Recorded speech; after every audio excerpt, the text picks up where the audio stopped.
La Terre, notre planète, unique, toujours en mouvement et en métamorphose. Les continents dérivent, s'entrechoquent, les volcans grondent et crachent leur colère, les glaciers avancent ou cèdent du terrain. Ces forces titanesques, jamais en repos, nous ont laissé en héritage bien des mystères géologiques. L'immense cercle de destruction qui entoure le Pacifique fait partie des plus fascinants de ces mystères. On l'appelle la ceinture de feu. Les 3/4 des volcans de la planète y sont concentrés. Et 90% de tous les séismes se produisent le long de cette ligne. Depuis 200 ans, les catastrophes qui ont secoué cette zone ont fait plus d'1 million de morts. Aujourd'hui, les scientifiques veulent des réponses. Pourquoi ces éruptions et ces tremblements de terre ravagent-ils le pourtour de l'océan Pacifique? Qu'est-ce qui les alimente? S'ils résolvent l'énigme de cette formidable force de la nature, ils auront fait un pas de plus vers la compréhension des origines de la Terre.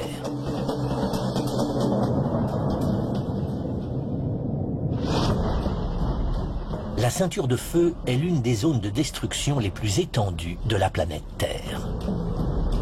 Les centaines de volcans qui bordent le Pacifique Est sont la caractéristique la plus visible. Ils forment un arc de cercle qui s'étend sur 40 000 km. Partant de l'Amérique du Sud, ils longent la côte nord-ouest de l'Amérique jusqu'en Alaska, puis traversent la Russie, le Japon et l'Asie du Sud-Est pour rejoindre la Nouvelle-Zélande. Dans cette région, les éruptions cataclysmiques sont monnaie courante. Août 1883, Indonésie. Le Krakatoa explose. La violence de la déflagration en fait le phénomène sonore le plus fort de l'histoire. Juin 1991, les Philippines. Le mont Pinatubo éjecte des débris à 35 km dans l'atmosphère. Une épaisse couche de cendres s'abat sur près de 6500 km². Et en mai 1980, le mont Saint-Helens fait plus de 760 millions d'euros de dégâts. S'ils veulent déjouer cette menace omniprésente, les scientifiques doivent à tout prix comprendre les forces qui animent ces volcans. L'enquête démarre en Alaska. Ce paysage à la beauté austère marque l'extrême nord de la ceinture de feu. 75% des volcans américains se situent ici. C'est le laboratoire idéal pour les vulcanologues. Première phase, découvrir comment se forment les volcans géants de la ceinture de feu.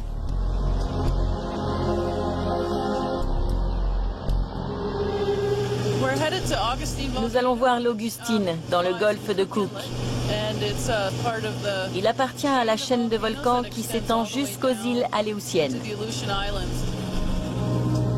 Pour ce trajet de 96 km, nous survolons les eaux glacées de l'Alaska. Le volcan ne tarde pas à apparaître dans le lointain. Voici le mont Augustine là-bas. C'est la journée idéale pour le voir. Loin au-dessus des nuages, la silhouette caractéristique du volcan est parfaitement visible.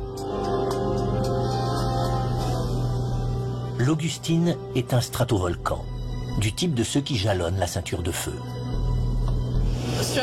La belle forme conique des stratovolcans est unique et l'Augustine en est l'exemple parfait. Le géant s'est réveillé 7 fois depuis 1935 et sa dernière éruption remonte à janvier 2006. Au cours des ans, des flots de lave solidifiés se sont accumulés sur ses flancs.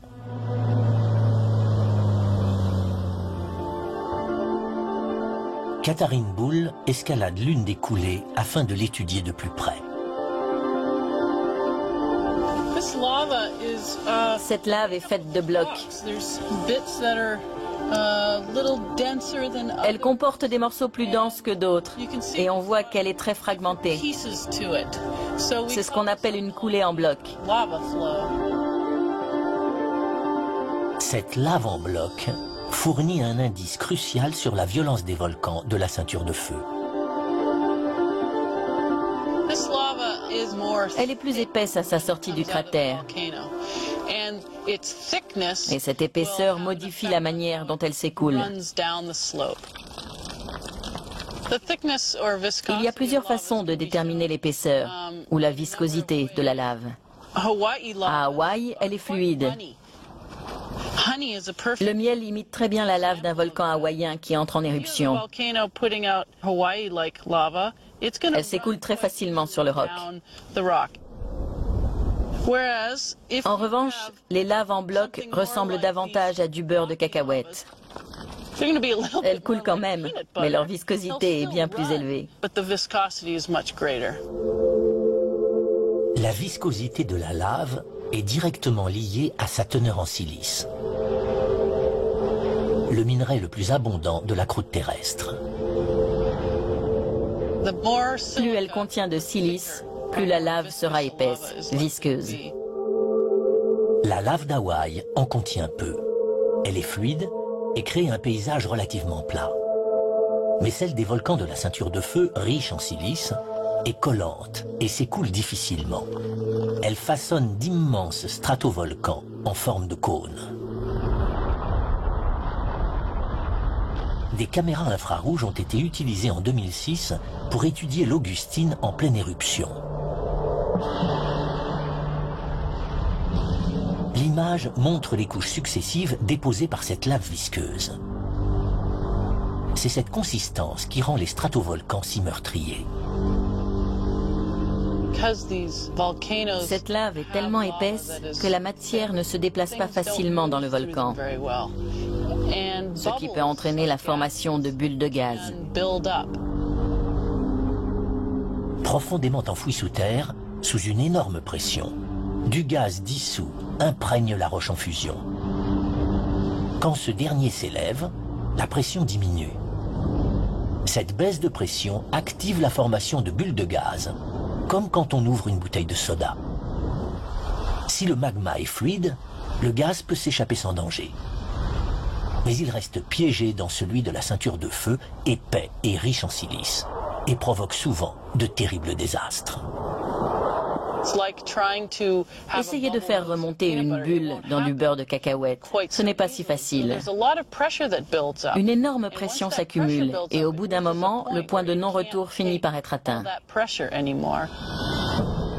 Résultat, des explosions monstrueuses causées par l'accumulation catastrophique du gaz à l'intérieur de la roche en fusion. Voilà pourquoi les volcans de la ceinture de feu représentent un tel danger. Mais en général, ce n'est pas la première explosion qui tue. C'est ce qui se passe après. Le panache d'une éruption explosive peut s'élever à plusieurs dizaines de kilomètres de haut. Lorsqu'à court d'énergie, il retombe sur les flancs du volcan, il provoque une avalanche de cendres et de gaz brûlants.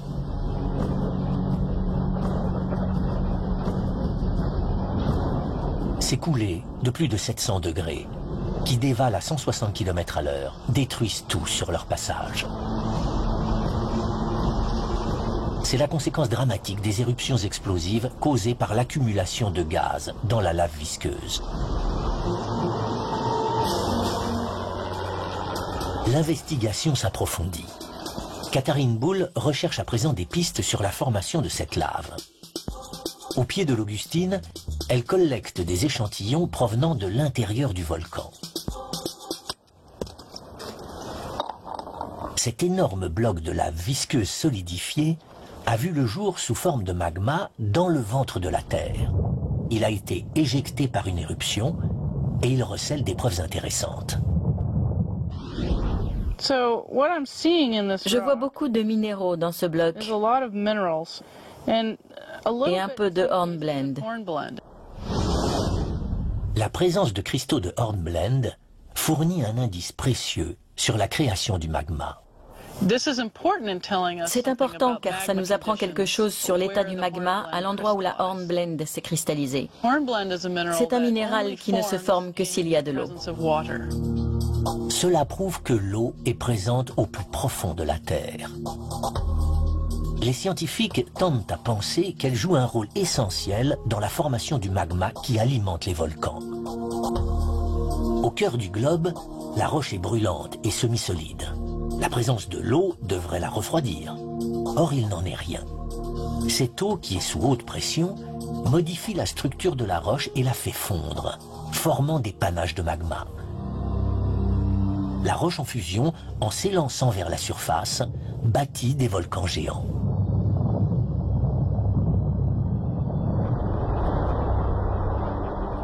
Sans l'eau, qui déclenche la formation du magma loin sous nos pieds, les volcans de la ceinture de feu n'existeraient pas.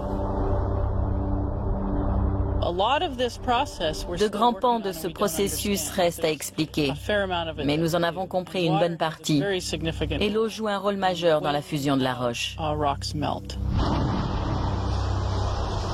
L'enquête sur les dangers de la ceinture de feu progresse. 2 éléments essentiels ont été découverts. Les coulées de lave en bloc indiquent un magma épais, visqueux, qui emprisonne le gaz à l'intérieur du volcan et cause des éruptions explosives.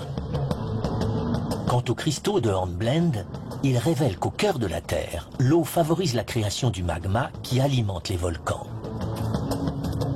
Tout en s'interrogeant sur la provenance de cette eau, nos détectives géologues vont faire une découverte remarquable. La signature chimique d'un organisme microscopique vivant au sein des volcans.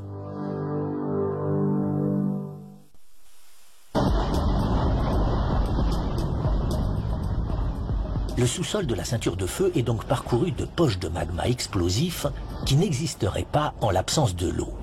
D'où vient cette eau? Ce n'est qu'en résolvant ce mystère que les scientifiques sauront pourquoi cette zone représente une telle menace.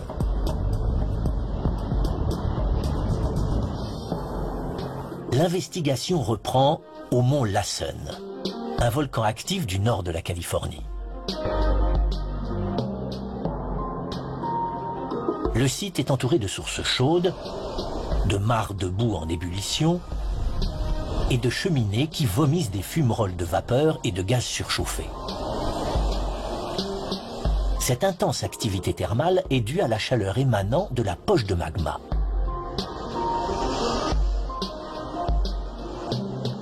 En analysant le gaz dégagé par les fumerolles, les scientifiques comptent découvrir l'origine de l'eau qui fait naître le magma.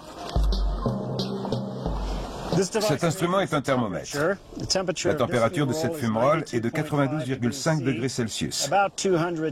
C'est à peu près la température de l'ébullition à cette altitude, et c'est ce qu'il nous faut pour un bon prélèvement de gaz. Une belle fumerole bouillante. Vous voyez toute cette vapeur qui s'échappe à la surface du sol? Ce sont les gaz qu'elle transporte qui nous intéressent. Leur composition nous indique ce qui se passe à différentes profondeurs, là où on ne peut pas voir. Les tests effectués sur ces gaz, prélevés sur des volcans de tout l'arc insulaire du Pacifique, réservent une surprise. Ils contiennent du carbone 12, un type de carbone qui ne se rencontre que dans les organismes vivants. Les taux révélés par les analyses sont la signature chimique d'un minuscule organisme marin, le phytoplancton. Des milliards de phytoplanctons vivent dans l'océan. En grandissant, leurs cellules absorbent le carbone 12. Lorsqu'ils meurent, ils coulent et forment des couches de sédiments. Ainsi, le carbone 12 qu'ils contiennent s'intègre au fond marin. Comment se fait-il que les volcans de la ceinture de feu crachent ce même carbone 12? Le dioxyde de carbone des volcans de la chaîne des Cascades a une teneur élevée en carbone 12. C'est comme si une marmite de sédiments océaniques bourrée de phytoplancton bouillonnait au cœur des volcans et fabriquait le dioxyde de carbone qu'on voit au sommet. Le dioxyde de carbone est donc lié aux sédiments marins. Les matières organiques qui constituaient le phytoplancton en pleine mer se transforment en gaz carbonique visible à la surface. En s'infiltrant sous les volcans, les sédiments marins apportent avec eux de l'eau de mer. C'est cette eau qui provoque la fonte de la roche et la formation du magma. Cependant, le mystère n'est pas entièrement résolu. Les panaches de magma se trouvent parfois à des centaines de kilomètres de l'océan. Les scientifiques doivent expliquer comment les sédiments chargés d'eau de mer sont transportés si loin à l'intérieur des terres. Retour en Alaska, au mont Chugach. Les recherches commencent par l'analyse des roches locales.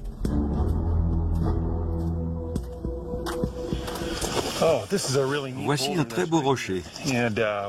Il comporte un grand mélange de minéraux. À l'origine, cette matière noire, c'était de la boue. Il y a différentes nuances verdâtres dans celui-ci, comme des parfums volcaniques. Ici, on dirait du calcaire. Je vais verser de l'acide dessus et si ça pétille, c'est du calcaire. C'est bien ça, ce calcaire s'est formé dans l'océan par l'accumulation des corps de petites créatures qui se sont incorporées au roc. Et le voici dans les monts Chugach. Ces éboulis de roches marines à 30 km de la côte témoignent d'une activité remarquable au fond de l'océan. Ce mélange de types rocheux prouve que le plancher océanique bouge. Les géologues savent que seul un phénomène irrésistible, la subduction, peut transporter jusqu'ici ce méli-mélo de sédiments océaniques. La subduction se produit lorsque le fond marin en mouvement s'enfonce dans le sous-sol. En plongeant, les couches sédimentaires supérieures sont refoulées par la croûte terrestre, qui agit comme la lame d'un chasse-neige. Sous la poussée, elles forment un immense amas de roches mixtes. C'est ainsi que sont nés les monts Chugach. Le fond océanique, gorgé d'eau, poursuit son voyage souterrain. En pénétrant profondément sous terre, l'eau de mer crée les panaches de magma qui engendrent à leur tour les volcans explosifs de la ceinture de feu. Nous nous trouvons au nord de l'arc volcanique, à l'endroit où le Pacifique s'enfonce vers le nord-ouest. La subduction a lieu à une trentaine de kilomètres sous nos pieds, mais là-bas où sont les volcans, elle serait à 95 kilomètres sous terre. En descendant vers le nord-ouest, le fond marin dépose de l'eau et des sédiments à l'intérieur de la Terre. Et au final, cette eau fait fondre le manteau qui remonte vers le volcan sous forme de magma. Pourquoi l'eau est-elle présente dans les entrailles de la Terre? Notre enquête a apporté des réponses fascinantes. Les prélèvements de carbone 12 indiquent que les sédiments océaniques plongent profondément sous les volcans de la ceinture de feu. Les roches mixtes des monts Chugach, à 30 km à l'intérieur des terres, prouvent que le plancher marin se déplace et glisse sous le continent. C'est là le moteur qui actionne les volcans meurtriers de la ceinture de feu. Mais les profondeurs souterraines dissimulent un monstre encore plus terrifiant. Celui-là engendre des séismes qui détruisent des villes entières. L'arc infernal de la ceinture de feu comprend 75% des volcans de la planète. Des sommets embrasés, érigés autour du Pacifique par de formidables forces souterraines. Leurs éruptions ont fait des milliers de victimes et des milliards d'euros de dommages matériels. Mais il existe une autre menace, encore plus inquiétante. Les tremblements de terre. 90% des séismes mondiaux se produisent dans cette étroite bande qui entoure le Pacifique. Et les conséquences sont souvent terribles. Sumatra, septembre 2009. Un énorme tremblement de terre fait plus d'1 millier de morts. Mexique, septembre 1985. Plus de 9000 personnes sont tuées par un séisme de magnitude 8 qui ébranle jusqu'à la ville de Mexico. Alaska, mars 1964. Près d'Anchorage, le plus gros tremblement de terre jamais enregistré en Amérique du Nord. Le séisme est d'une telle violence qu'on observe des mouvements de terrain à 6500 km de là, en Floride. Cette puissance dévastatrice pousse les scientifiques à se demander pourquoi ces séismes meurtriers se produisent sur la ceinture de feu. L'enquête se transporte au détroit du Prince William, en Alaska, à 60 km de l'épicentre du séisme de 1964. Nous sommes à la limite nord de la ceinture de feu et nous allons voir la preuve de l'intense activité géologique de cette région. Peter Heusler se rend à l'île Montaigu, un lieu marqué par les forces déchaînées qui sculptent la région.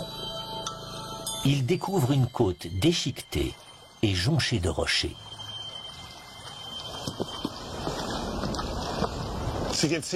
Nous sommes au bord de l'océan, dans un environnement terriblement agité. Il y a des rochers partout. Et comme nous sommes en haut de la plage, les vagues qui se sont écrasées ici ont balayé toutes les petites pierres.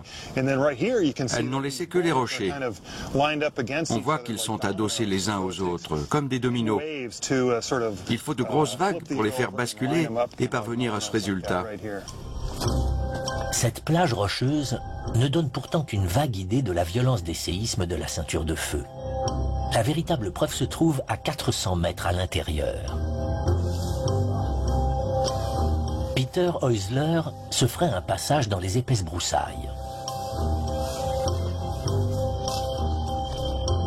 Caché sous les arbres, il trouve un alignement de rochers très similaires. On s'est battu dans l'enchevêtrement de la jungle alaskienne pour arriver ici, à environ 7 ou 8 mètres d'altitude. Or, nous sommes sur une plage, un environnement parfaitement préservé de plages très actives, comme celle de la côte. On y voit les mêmes rochers, alignés comme des dominos et dirigés vers le haut. C'est le résultat de l'énergie des vagues qui battent la plage, déplacent les rochers et les incline vers le sommet de la colline. Cette côte en retrait et surélevée court parallèlement à l'océan sur des centaines de mètres. C'est une preuve formelle qui ne peut signifier qu'une chose. La Terre a dû surgir de l'océan récemment, entraînant toute la côte avec elle. Il s'est produit un événement instantané qui a soulevé tout ce secteur jusqu'à cette hauteur. C'est forcément le résultat d'un séisme majeur.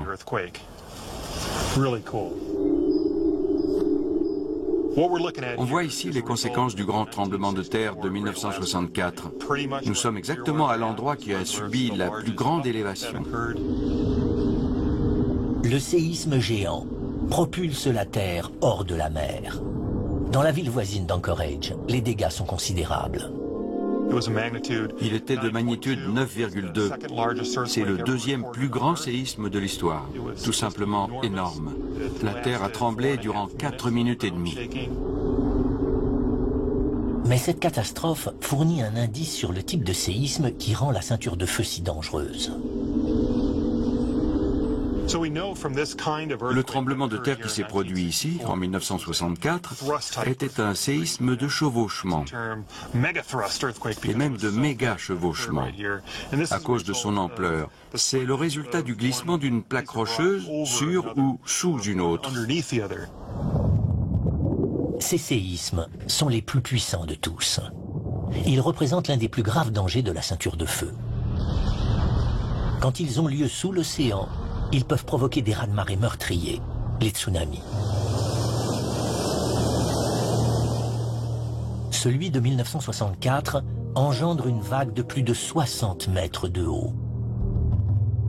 Parcourant plus de 2700 km, il fait des morts jusqu'en Californie. Mais ce n'est rien à côté de la catastrophe de 2004.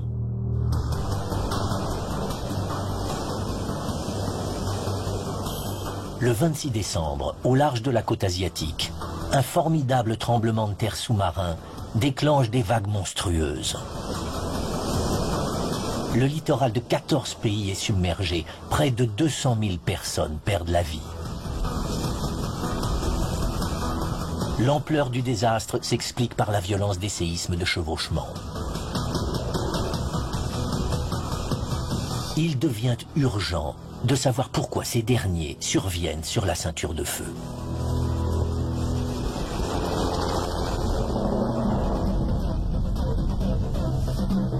Là encore, l'environnement alaskien constitue le labo de géologie idéal. Nous allons à une station sismique du centre-sud de l'Alaska, près de l'extrémité de la péninsule de Kenai. Des millions d'années d'activité volcanique et de séismes dévastateurs ont sculpté le paysage accidenté de la région. Pas facile d'y trouver une surface plane pour atterrir. C'est bon de mon côté.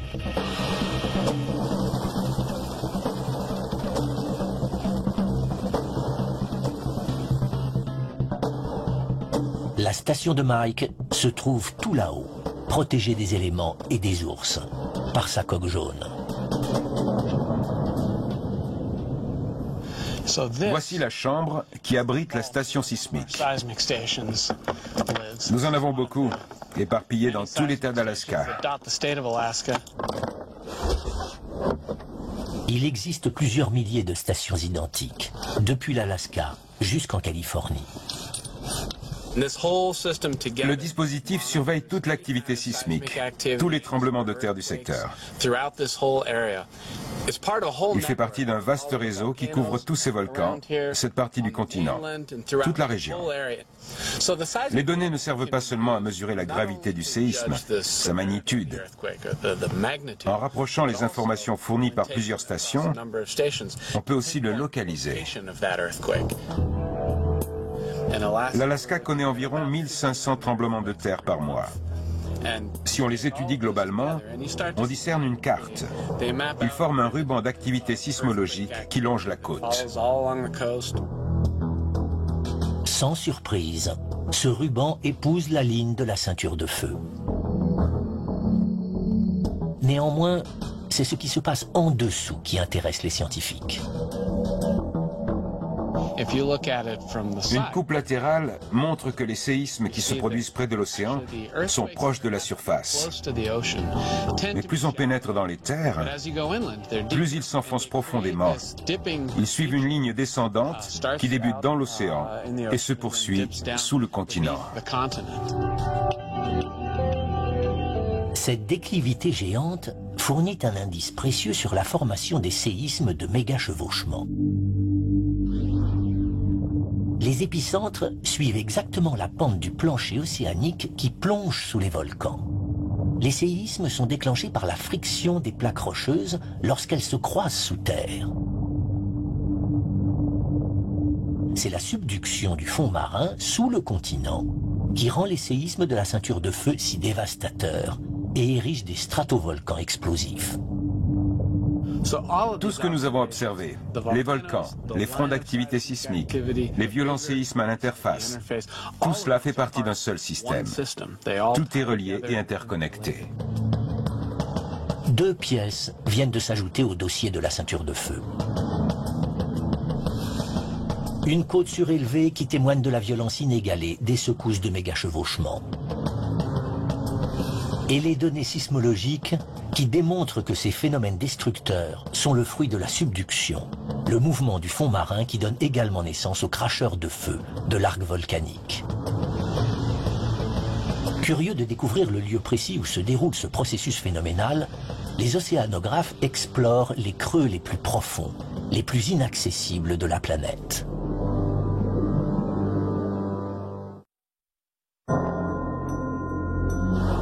Ayant établi l'importance de la subduction, qui rend la ceinture de feu si instable en poussant le fond marin sous le continent, les investigateurs ont choisi le détroit du Prince William, toujours en Alaska, pour y poursuivre leurs recherches.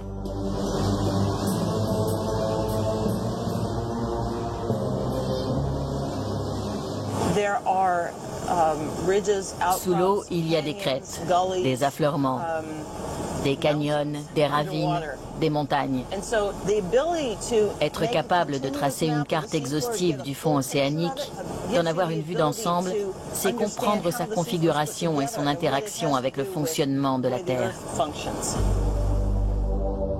Jennifer Reynolds utilise une technologie échographique de pointe pour calculer la profondeur de la mer.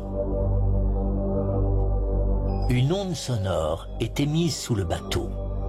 Le temps qu'elle met pour atteindre le fond et remonter donne une réponse précise. Ces recherches montrent un fond océanique relativement peu profond sur toute la côte alaskienne. Mais au large, les mesures changent radicalement. Dans le monde entier, en général, quand on quitte la terre ferme, on traverse une plaine relativement plate, puis un talus, et on plonge dans le bassin océanique qui est très plat. Mais autour de la ceinture de feu, quand on a passé le plateau et descendu le talus, au lieu d'arriver directement dans un océan plat, on franchit une fosse très profonde. Il n'y a pas d'endroit plus profond sur la planète. La fosse de l'Alaska atteint près de 6400 mètres. Ces failles géantes sont appelées fosses de subduction. Les plus grandes pourraient engloutir l'Everest tout entier. Elles tracent la ligne exacte où le fond océanique disparaît à l'intérieur de la Terre,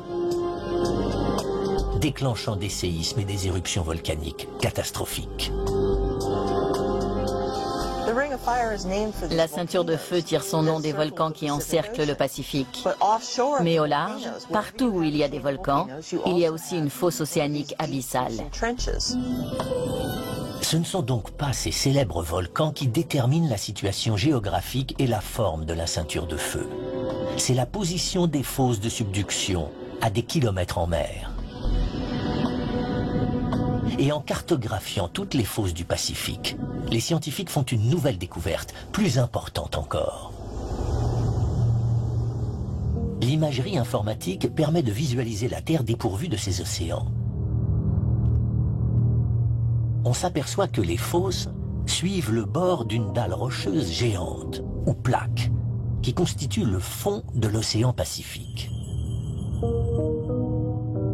Cette immense plaque pacifique fait partie d'un ensemble de 14 qui couvre toute la surface de la planète. La zone de subduction est celle où les plaques se frottent à leurs voisines, créant ainsi la ligne de volcans qui entoure le Pacifique.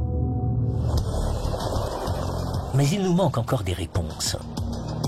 Les enquêteurs se déplacent à Tiger Mountain, dans l'État de Washington, afin de comprendre comment des plaques aussi colossales peuvent se heurter.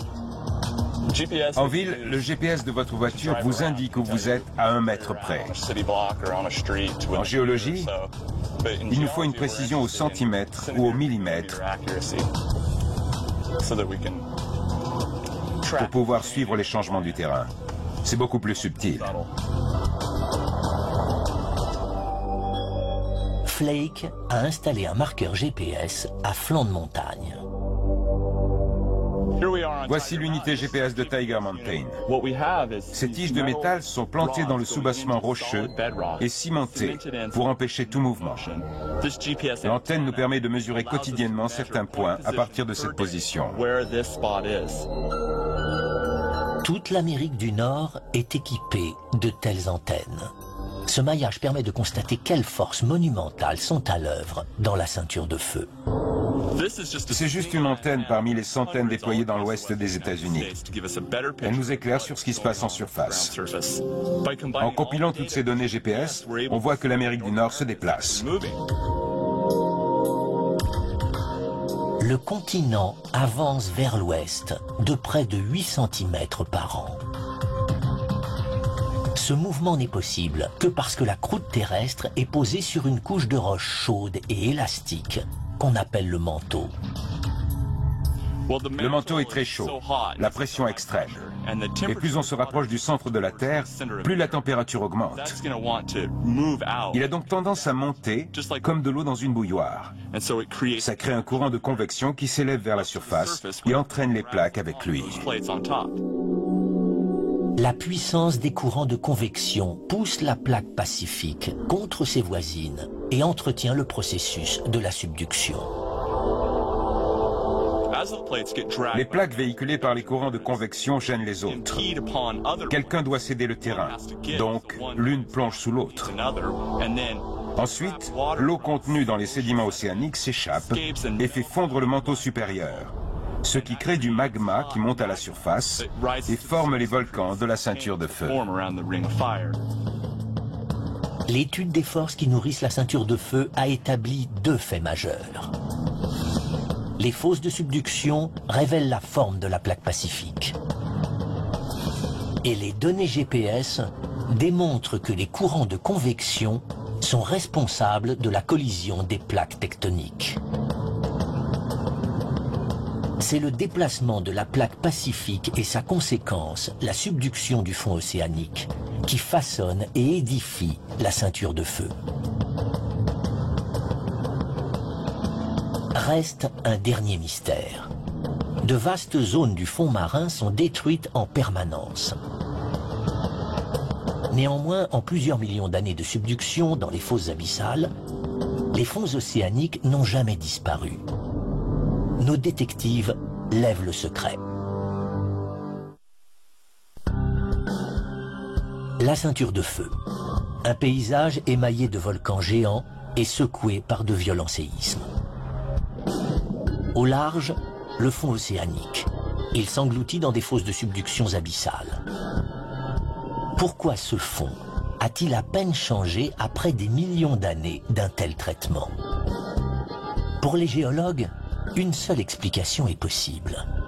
Quelque part en pleine mer, l'activité volcanique doit produire de nouvelles roches qui viennent remplacer le fond marin, détruit par la subduction. 1977 voit le lancement de la première d'une série d'expéditions ayant pour but de localiser ce site. Si les scientifiques ont vu juste, l'eau qui entoure la zone devrait être chaude. Équipé de senseurs sophistiqués, le sous-marin de poche Alvin est envoyé à la recherche de ce lieu hypothétique. Au début, la chance boude l'équipe qui explore les fonds marins. Mais un peu plus tard, bingo! Une cheminée rocheuse d'où jaillit de l'eau surchauffée. Un fumeur noir, comme on dit. Autour de ces structures, la température de l'eau atteint plus de 398 degrés Celsius. Cette chaleur extrême est émise par le magma qui remonte du cœur de la planète. Les scientifiques tiennent enfin la preuve qu'ils cherchaient, car ces curiosités volcaniques trahissent l'emplacement de structures géantes, les dorsales médio-océaniques. Sur ces frontières sous-marines, les puissants courants de convection du manteau écartent les plaques tectoniques. La lave libérée se répand sur le fond. Une nouvelle croûte océanique se forme constamment sur les dorsales. Elle s'éloigne ensuite pour se diriger vers le bord des continents. Ainsi, le fond sous-marin se renouvelle en permanence et les roches détruites par la subduction à la limite des océans sont remplacées. Les dorsales sont présentes dans tous les océans de la planète. Elles assurent un approvisionnement illimité en nouvelles roches et perpétuent le cycle de la tectonique des plaques. C'est un processus planétaire. C'est la planète elle-même qui circule. La roche et le magma de ses entrailles remontent à la surface et forment la croûte.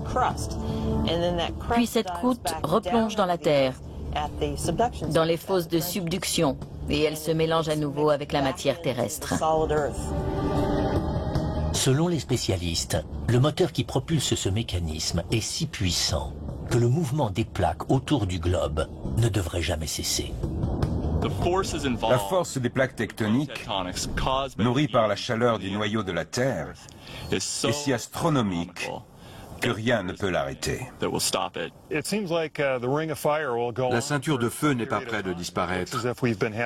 Ici, dans le sud de l'Alaska, la zone de subduction existe depuis 200 millions d'années. Et rien n'indique que cela va changer dans un futur proche. Mais au cours des milliards d'années à venir, le mouvement perpétuel des plaques redessinera la carte du monde. La plaque pacifique bouge et entraîne tout ce qu'elle supporte dans sa subduction.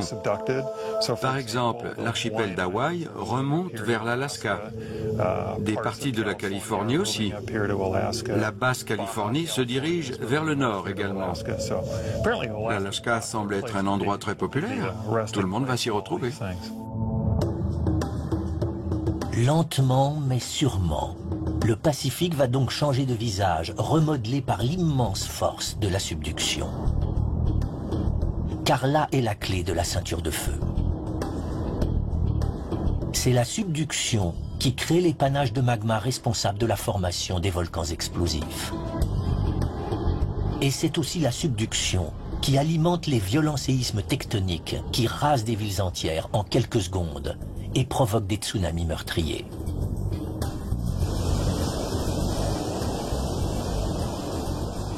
Le processus de la subduction libère une quantité d'énergie phénoménale par des tremblements de terre, construisant ainsi des montagnes, des volcans. C'est une puissance inimaginable. C'est pourquoi la ceinture de feu est la zone géologique la plus active et la plus meurtrière de la planète. L'océan Pacifique montre le cycle complet de la formation et de la destruction d'une plaque. La ceinture de feu représente la limite du cercle, l'endroit où la destruction a lieu. L'enquête touche à sa fin. Les géologues ont découvert ce qui rend la ceinture de feu si dangereuse et ce qui l'alimente. Les violentes éruptions explosives de lave en bloc ont formé les cônes parfaits des volcans. Les roches marines mixtes, retrouvées loin à l'intérieur des terres, témoignent du processus de subduction qui fait naître les volcans. Les côtes surélevées sont les traces de séismes de méga-chevauchements dus à la subduction. Quant au relevé GPS, il prouve l'existence des immenses courants de convection qui circulent au cœur de la Terre et entraînent le mécanisme.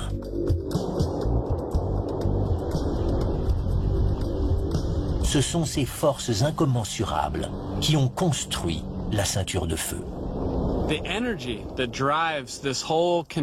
L'énergie qui alimente tout ce système convecteur n'a pas d'égal sur Terre. Rien ne peut se comparer à la puissance et à la force qui poussent les continents. Les font s'entrechoquer, coulisser l'un sous l'autre. C'est très impressionnant. Ces forces sont irrépressibles. Et durant des millions d'années, tant que les contours du Pacifique évolueront, des volcans explosifs se dresseront sur ces rivages. Existe-t-il preuve plus dynamique que la Terre n'est jamais en repos ?